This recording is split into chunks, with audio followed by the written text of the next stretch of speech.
ಎಲ್ಲರಿಗೂ ನಮಸ್ಕಾರ. ಲಯನ್ ಟಿವಿಗೆ ಸ್ವಾಗತ. ಏನು ದರ್ಶನ್ ಅವರು ಯಾವಾಗ ಬಿಡುಗಡೆ ಆಗ್ತಾರೆ, ದಯವಿಟ್ಟು ಅದ್ರ ಬಗ್ಗೆ ಒಂದು ಅಪ್ಡೇಟನ್ನು ತಿಳಿಸ್ಕೊಡಿ ಅಂತ ಹೇಳ್ಬಿಟ್ಟು ಫೇಸ್ಬುಕ್ಕಲ್ಲಿ ತುಂಬ ಕಮೆಂಟ್ ಮಾಡಿದ್ರು. ಇವತ್ತು ವಿಚಾರಣೆ ಇತ್ತು. ಆ್ಯಕ್ಚುಲಿ ನಾನು ತುಂಬ ವೀಡಿಯೋಗಳಲ್ಲಿ ಎಕ್ಸ್ಪ್ಲೈನ್ ಮಾಡಿದ್ದೀನಿ. 302 ಆಗಿರೋದ್ರಿಂದ ಆಚೆ ಬರೋದು ತುಂಬ ಕಷ್ಟ ಇದೆ ಅಂತ. ಮಿನಿಮಮ್ 90 ಡೇಸ್ ಬೇಕೇ ಬೇಕು. 90 ಡೇಸ್ ಆಗ್ಬೋದು ಅಥವಾ 6 ಮಂತ್ಸ್ ಆಗ್ಬೋದು ಅವ್ರಿಗೆ ಬೇಲ್ ಸಿಗೋದು ಕೂಡ. ಸೊ ಇವತ್ತು ಏನಾಗಿದೆ ಅಂದರೆ ವಿಚಾರಣೆ ನ್ಯಾಯಾಂಗ ಬಂಧನದಲ್ಲಿ ಇದ್ರಲ್ವಾ. ಸೊ ಇನ್ನೂ ನೆಕ್ಸ್ಟ್ ಮಂತ್ 1ನೇ ತಾರೀಕುವರೆಗೂ ಕೂಡ ಅವರು ನ್ಯಾಯಾಂಗ ಬಂಧನದಲ್ಲೇ ಇರ್ತಾರೆ ದರ್ಶನ್ ಅವರು. ಮತ್ತು ಏನು 14 ಜನ ಆರೋಪಿಗಳಿದ್ದಾರೋ, 17 ಜನ ಆರೋಪಿಗಳಿರ್ತಾರೋ ಅವರೆಲ್ಲ ಕೂಡ ನ್ಯಾಯಾಂಗ ಬಂಧನದಲ್ಲಿ ಇರ್ತಾರೆ. ಸೊ ಇದು ಕೇಸ್ ಯಾವಾಗ ಡಿಕ್ಲೇರ್ ಅಂದರೆ ಯಾವಾಗ ಏನು ಶಿಕ್ಷೆ ಆಗುತ್ತೋ ಅಥವಾ ಬೇಲಿಂದ ಆಚೆ ಬರ್ತಾರ ಅಂತಾದರೆ ಪೊಲೀಸರು ಫಸ್ಟ್ ಚಾರ್ಜ್ ಶೀಟನ್ನು ಸಬ್ಮಿಟ್ ಮಾಡಬೇಕು.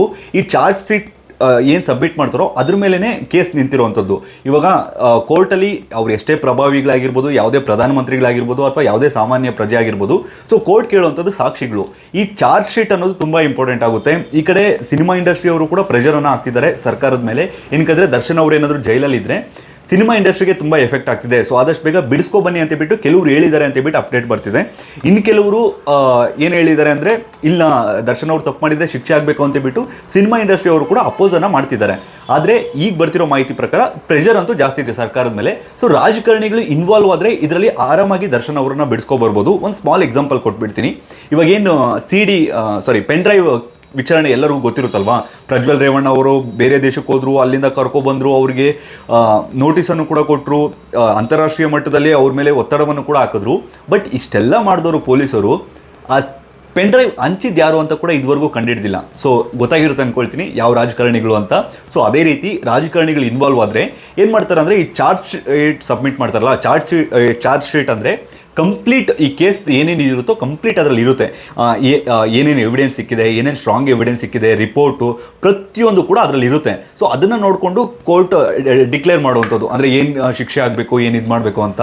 ಸೊ 90 ಡೇಸ್ ಅಂತೂ ಇದಕ್ಕೆ ಬೇಲ್ ಅಂತೂ ಸಿಗೋದಿಲ್ಲ. ಸೊ 90 ಡೇಸ್ ಒಳಗಡೆ ಚಾರ್ಜ್ ಶೀಟನ್ನು ಸಬ್ಮಿಟ್ ಮಾಡಬೇಕು ಪೊಲೀಸರು. ನೆಕ್ಸ್ಟ್ ಮಂತ್ ಎಂಡ್ ಒಳಗಡೆ ಚಾರ್ಜ್ ಶೀಟನ್ನು ಸಬ್ಮಿಟ್ ಮಾಡ್ತಾರೆ. ಅದಾದ ನಂತರ ಬೇಲ್ ಸಿಗುವಂಥ ಚಾನ್ಸ್ ಇರುತ್ತೆ. ಅದು ಕೂಡ ಏನು ಆ ಚಾರ್ಜ್ ಶೀಟ್ ಯಾವ ರೀತಿ ಸಬ್ಮಿಟ್ ಮಾಡಿರ್ತಾರೆ ಅನ್ನೋದ್ರ ಮೇಲೆ ಡಿಪೆಂಡು. ಇವಾಗ ರಾಜಕಾರಣಿಗಳು ಒತ್ತಡ ಹಾಕಿ ಪೊಲೀಸ್ ಅವರ ಮೇಲೆ ಆ ಚಾರ್ಜ್ ಶೀಟಲ್ಲಿ ಏನಾದರೂ ಸ್ಟ್ರಾಂಗ್ ಎವಿಡೆನ್ಸ್ ಇಲ್ಲ ಅಂದ್ಕೊಳ್ಳಿ, ಖಂಡಿತವಾಗ್ಲೂ ಬೇಲ್ ಸಿಗುತ್ತೆ. ಅದರಲ್ಲಿ ಸ್ಟ್ರಾಂಗ್ ಎವಿಡೆನ್ಸ್ ಇತ್ತು ಅಂದರೆ ಖಂಡಿತವಾಗ್ಲೂ ಕೂಡ ಬೇಲ್ ಸಿಗೋದು ತುಂಬ ಕಷ್ಟ ಆಗುತ್ತೆ. ಅದು 3 ತಿಂಗಳಿರೋದು 6 ತಿಂಗಳು ಕೂಡ ಆಗ್ಬೋದು. ಸೊ ಡಿಪೆಂಡ್ಸ್ ಆನ್ ಯಾವ ರೀತಿ ವಾದ ವಿವಾದಗಳಾಗುತ್ತೆ ಮತ್ತು ಚಾರ್ಜ್ ಶೀಟಲ್ಲಿ ಏನನ್ನ ಮೆನ್ಷನ್ ಮಾಡಿದ್ದಾರೆ ಅಂತ. ಈಗ ಸದ್ಯಕ್ಕೆ 3 ತಿಂಗಳು ಅಂದರೆ 90 ದಿನ ಏನು ದರ್ಶನ್ ಅವರನ್ನ ನ್ಯಾಯಾಂಗ ಬಂಧನ ಕೊಡ್ತಾರೋ 90 ದಿನ ಕೂಡ ನೆಕ್ಸ್ಟ್ ಮಂತ್ ಎಂಡ್ ಆಲ್ಮೋಸ್ಟು, ಅಲ್ಲಿವರೆಗೂ ಕೂಡ ದರ್ಶನ್ ಅವರು ಯಾವುದೇ ಕಾರಣಕ್ಕೂ ಆಚೆ ಬರೋದಿಲ್ಲ. ಮತ್ತು ಇನ್ನೊಂದು ಇದಕ್ಕೂ ಕೂಡ ರಿಕ್ವೆಸ್ಟ್ ಮಾಡಿದ್ರಂತೆ ದರ್ಶನ್ ಅವರು, ಜೈಲು ಊಟ ಸೆಟ್ ಆಗ್ತಿಲ್ಲ, ದಯವಿಟ್ಟು ಮನೆಯ ಊಟವನ್ನು ವ್ಯವಸ್ಥೆ ಮಾಡಿಕೊಡಿ ಅಂತ ಹೇಳ್ಬಿಟ್ಟು. ನಾವು ಗೊತ್ತಿರೋಂಗೆ ಮೇ ಬಿ ಅದನ್ನು ಅಕ್ಸೆಪ್ಟ್ ಮಾಡ್ಬೋದೇನೋ, ಬಟ್ ಅದನ್ನ ಏನಾಗಿದೆ ಅಂತ ಗೊತ್ತಿಲ್ಲ. ಮತ್ತು ಇನ್ನು 14 ಜನದ ಕೇಸ್ ವಿಚಾರಣೆ ಒಬ್ಬೊಬ್ರದ್ದು ಏನೇನಾಗಿದೆ ಅಂತ ಕೂಡ ಇನ್ನೂ ಇವಾಗ ಅಪ್ಡೇಟ್ ಬರಬೇಕಾಗಿದೆ. ಈಗ ದರ್ಶನ್ ಅವ್ರದ್ದಂತೂ ನೆಕ್ಸ್ಟ್ ಮಂತ್ ಈಗ ಸದ್ಯಕ್ಕೆ ಮುಂದಿನ ತಿಂಗಳು 1ನೇ ತಾರೀಕುವರೆಗೂ ಕೂಡ ನ್ಯಾಯಾಂಗ ಬಂಧನದಲ್ಲೇ ಇರ್ತಾರೆ. ಇಷ್ಟು ಕೂಡ ಈಗ ಬರ್ತಿರುವಂಥ ಅಪ್ಡೇಟು. ಮತ್ತು ಏನಾದರೂ ಬೇರೆ ಅಪ್ಡೇಟ್ ಬಂದರೆ ಖಂಡಿತ ನಾನು ನಿಮ್ಮ ವಿಡಿಯೋ ಮಾಡಿ ತಿಳಿಸ್ಕೊಡ್ತೀನಿ.